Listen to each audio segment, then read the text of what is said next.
Okay, when you see garage door seals this bad, right here, these are really hard to get clean with just regular house wash.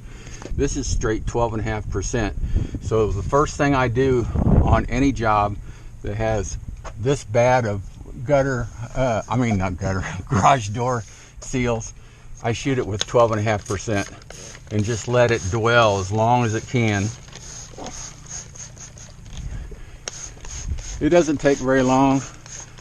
It'll save you time in the end.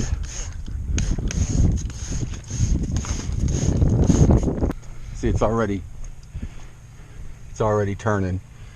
So sometimes, even with 12.5%, you have to brush it. Put me on another little thin coat.